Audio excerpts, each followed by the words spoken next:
We're raising some money here, inside the pro-Trump ReAwaken America Tour where Pizzagate is still a thing, and Roger Stone talks Israel. Oh wait, he's not actually our commander-in-chief because they cheated like hell. This weekend, hundreds of faithful gathered in Miami for the ReAwaken America Tour. The event at the Trump National Doral Resort featured a handful of MAGA world stars alongside a slew of lesser-knowns and merchants hawking cures, supplements, and swag. It was equal parts cash grab and evangelical church service with an unhealthy dose of tired conspiracy theories. Time equals 400 Ms. greater than for 2 days. Far-right activists, pastors, politicians and conspiracy theorists came together determined to instill Christian values back into America, one prayer and spiritual rallying cry at a time, and hopefully make a quick buck while they were at it. Many who spoke asked for donations, many for legal fees for their various lawsuits and indictments. On Saturday, Roger Stone, who at one point waxed philosophic about the redeeming power of Christ, collected money in a paper bag from dozens of supporters eager for a photo op with the man whose political entanglements and scandals go back to the Nixon era. A man clad in an American flag suit held the money bag. The ReAwaken America Tour was created by disgraced former General Michael Flynn and businessman Clay Clark a few months after the Capitol riot. On the event's website, Clark writes that he felt called by God to expose the COVID-19 Great Reset agenda, which he says is being pushed by Bill Gates, Klaus Schwab, George Soros, China, and other elite globalists that hate God and America. Time equals 400 Ms. greater than years after mask mandates, lockdowns, and vaccine hysteria. The tour is still playing that same song, reaching into the same wallets, and serving up heaping helpings of Christianity while urging attendees to dump their savings into gold and silver on the unfounded belief that the United States is permanently doing away with cash to mandate digital currency that will enable the government to track the entirety of our spending. One speaker lamented in apparent seriousness that this will mean you won't be able to give $1 or some change to a talented street performer. After beginning with the rhetorical fireworks of MyPillow founder Mike Lindell, much of the content on the first day of the ReAwaken Tour was filler. That consisted of seemingly endless hymnals that had a few on their feet, swaying back and forth with their arms stretched toward the heavens. Far more people spent these lengthy performances on their phones, milling about aimlessly, or staring blithely into space.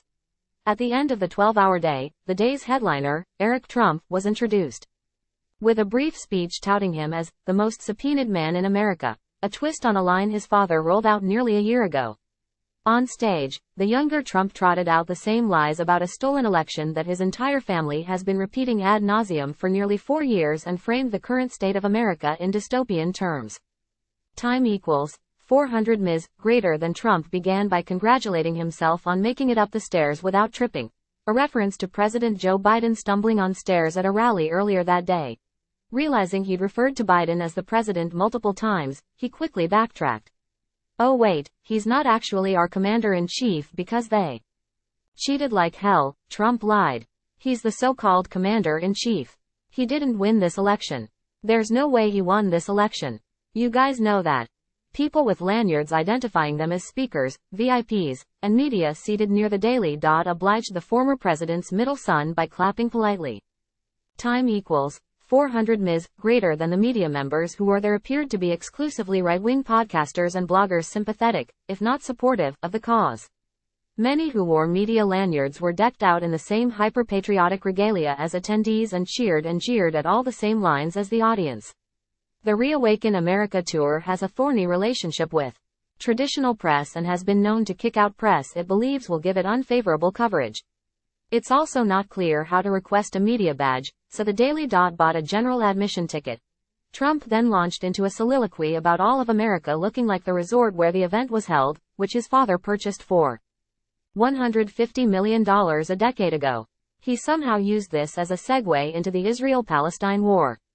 Israeli flags were displayed prominently throughout the event. He then blamed America for not predicting Hamas' attack on Israel and derided our military, which didn't appear to faze the patriots in the crowd. As bizarre as some of the speeches were. On Saturday, Pizzagate conspiracy theorist Liz Crokin went on a tear about an artist mixing semen, urine, and breast milk. The ReAwaken America Tour was so dull it was almost impressive. Checked out attendees slumped in the few chairs available in the lobby where they couldn't hear what was being said or sung on stage. Others wandered the property or simply lingered outside in the Florida swelter that was a welcome reprieve from the Arctic temperature of the conference hall. Near the end of Friday's programming, a vendor laughed in the bathroom that getting into an infrared heater for 20 minutes was the highlight of my day.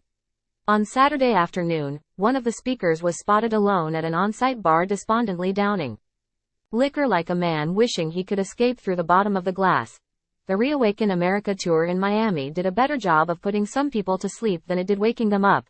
Maybe they're just getting tired of the same tired tropes about satanic plots and child trafficking. After all, Mike Flynn's Clownhouse version of MAGA has been playing the same tune since he ascended to become the hero of QAnon 6 years ago. The turnout and energy at the ReAwaken America Tour at Trump Doral suggested that fewer people are listening. Just last year, PBS wrote that Flynn was recruiting an army of God.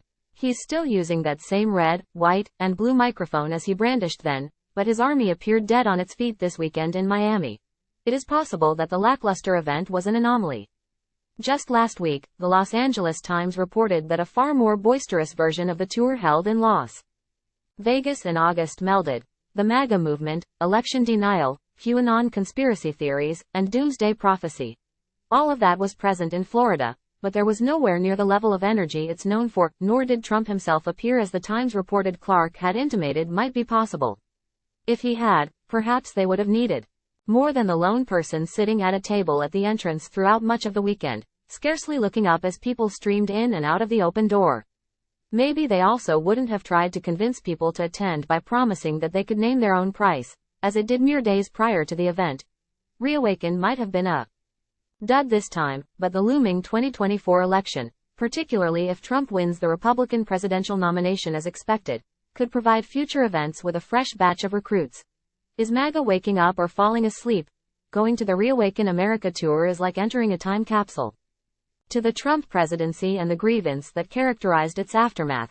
Conspiracist Crokin brought up Pizzagate, the thoroughly debunked 2016 theory about a trafficking ring run out of the basement of a Washington, D.C. restaurant, multiple times. Speaker after speaker complained about COVID restrictions and espoused vaccine conspiracy theories. More than one espoused the benefits of hydroxychloroquine and ivermectin, both of which have proven ineffective to treat the virus. Mark Sherwood, a self-described naturopathic doctor who does not hold a medical license, advised attendees on how to survive the virus. Marty Grisham of Loudmouth Prayer led a prayer for people who have been deceived by the COVID-19 narrative. Chiropractor Brian Ardis spoke on 100% effective and affordable treatments. Naturopathic Dr. Jana Schmidt, who is also not a medical doctor, led a session on how to avoid being killed by the virus. Christiane Northrup, a former OB/GYN, spoke on the negative impacts of COVID vaccines. Another speaker, Ian Smith, who's known for keeping his gym open during the pandemic, spoke on fighting for personal rights. Smith has made anti-Semitic remarks and posted a meme on Twitter denying the Holocaust. Some among the crowd ate it up. Others yawned. ReAwaken America is currently branded as the Great Awakening versus the Great Reset. It postures current and former tour speakers, such as Pastor Greg Locke, Laura Trump, Flynn, and Lindell, against World Economic Forum, WEF, Ed Schwab, billionaire Holocaust survivor George Soros, Bill Gates, Mark Zuckerberg, and Barack Obama, among other favorite villains of the far right. Time equals 400 Ms. Greater than the Great Awakening is a nod to QAnon rhetoric. The Great Reset is an initiative put forward by the WEF, with goals of sustainable development, including reforming aspects of daily life, from education to social contracts and working conditions. In previous years, the tour attracted much larger crowds than it did in Florida.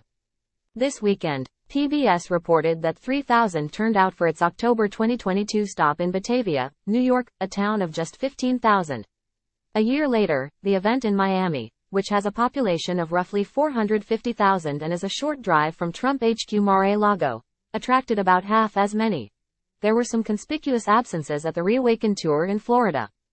After delivering opening remarks, Mike Lindell seemed to vanish from the event, leaving fans to pose for selfies with a lifelike cardboard cutout of him propped up next to a trash can. On Saturday, one of the podcasters streaming from the event actually asked the Lindell cutout what it thought about the war between Israel and Palestine.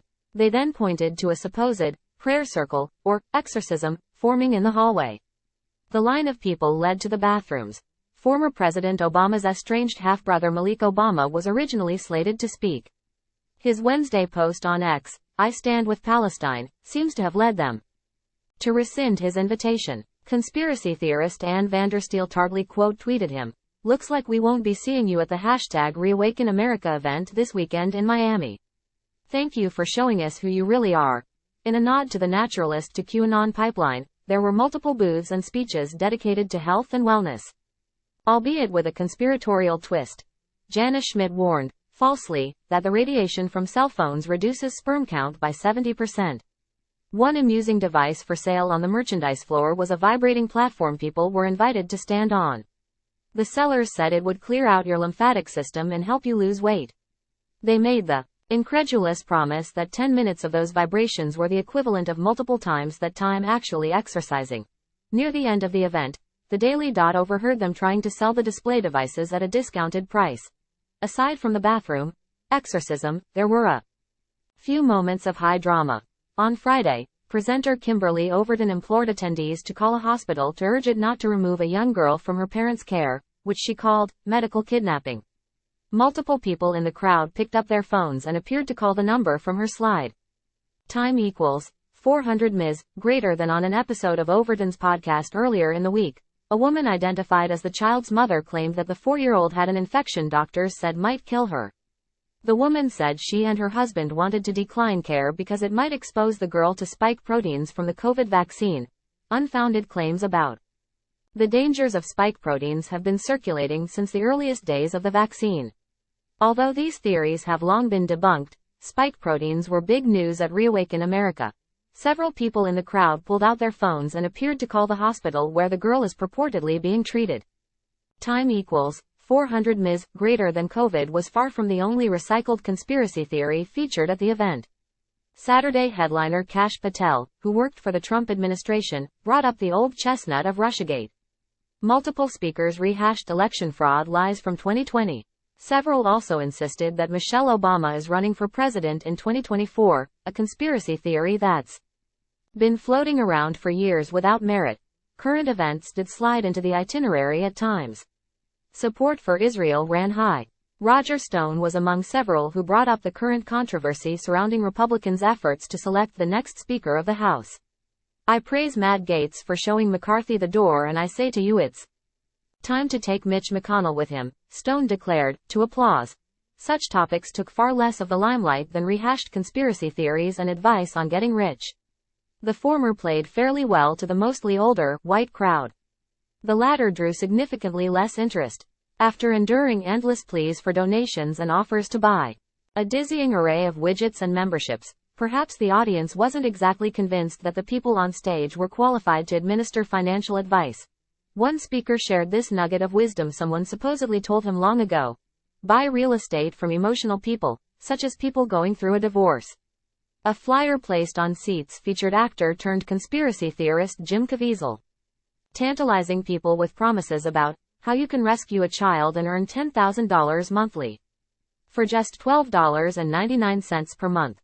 More than once, attendees were encouraged to convert their retirement accounts into gold and silver to save themselves from the fictitious plot to force Americans to convert to digital-only currency. Time equals 400 Ms. greater than during one of his many appearances on stage. Flynn told the audience to visit his website or follow him on X to support his many endeavors. "I'm taking these people to the bank," he said. "I'm going to go after them this way through the fiscal domain by making sure you people and the folks that become part of this really understand what it is that we're facing, and then you've got to make decisions about what you can do about it." Most people at the ReAwaken America Tour seemed more inclined to buy a Trump t-shirt, pose with cardboard Mike Lindell, or take a whirl on that vibrating platform than to invest another dime in whatever Flynn was selling.